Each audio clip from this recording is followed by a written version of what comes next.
अस्सलाम वालेकुम प्यारे बच्चों, आज हम लेक्चर नंबर 3 पढ़ रहे हैं और लेक्चर नंबर 3 में हम मज़मून आज़ादी के बारे में पढ़ेंगे।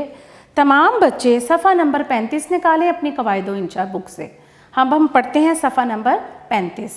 जी प्यारे बच्चों, आज हमने मज़मून आज़ादी के बारे में पढ़ना है। हम आज पढ़ेंगे मज़मून आज़ादी।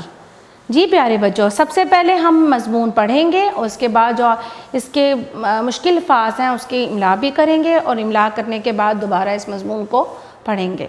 हमारे प्यारे वतन का पूरा नाम इस्लामी जमहूरिया पाकिस्तान है। जी प्यारे बच्चों, सबसे पहले आप अंडरलाइन करें इस्लामी जमहूरिया पाकिस्तान। इसकी इमला करके हम इसकी मशक करेंगे और ताकि हमें ये लिखना आ जाए इस्लामी जमहूरिया पाकिस्तान। ये 14 अगस्त 1947 को मार्ज़े वजूद में आया, यानी कि कायम हुआ। मार्ज़े वजूद का मतलब क्या होता है? कायम होना।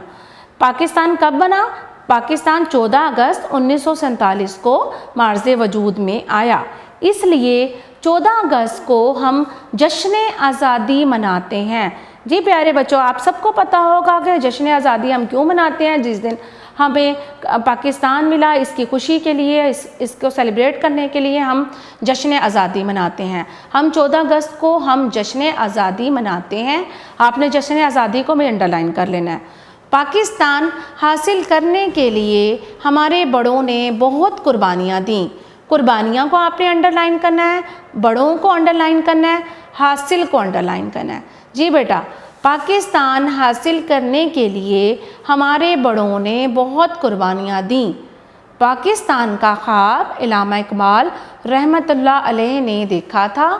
कायद आज़म रहमतुल्लाह अलैह ने दिन रात मेहनत करके मुसलमानों को आज़ादी दिलाई। आप मेहनत को अंडरलाइन करें, मुसलमानों को करें, आज़ादी को करें। जी बेटा, आपको समझ आई है?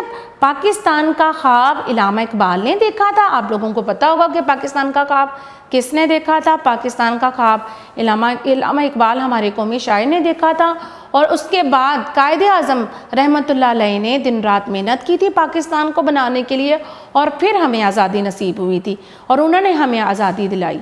इस आज़ादी का मकसद, इसका मकसद क्या था? अब ये देखें, इस आज़ादी का मकसद क्या था? इसका मकसद ये था कि मुसलमान अपनी ज़िंदगी दीन इस्लाम के मुताबिक गुजार सकें। ज़िंदगी को अंडरलाइन करें, दीन इस्लाम को अंडरलाइन करें, मुताबिक को अंडरलाइन करें।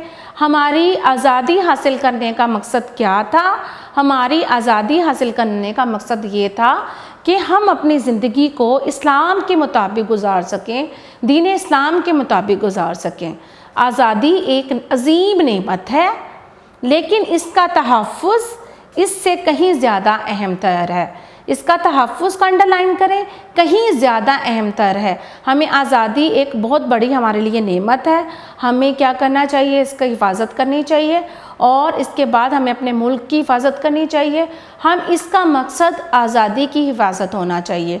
जो आज़ादी हमें इल्लामा इकबाल ने और हमारे कायद आज़म ने दिन रात मेहनत करके हमें आज़ादी दिलाई है, इसकी आज़ादी का मकसद जो है हमें पूरा करना चाहिए और इसकी आज़ादी की हिफाजत होना चाहिए। जो कौमें इस नेमत की कदर नहीं करती, जो कौमें इसकी यानी कि आज़ादी की नेमत नहीं करती, कुदरत इनसे ये नेमत छीन लिया करती है। नेमत और छीन, जो कौमें इस नेमत की कदर नहीं करती, कुदरत उनसे ये नेमत छीन लिया करती है।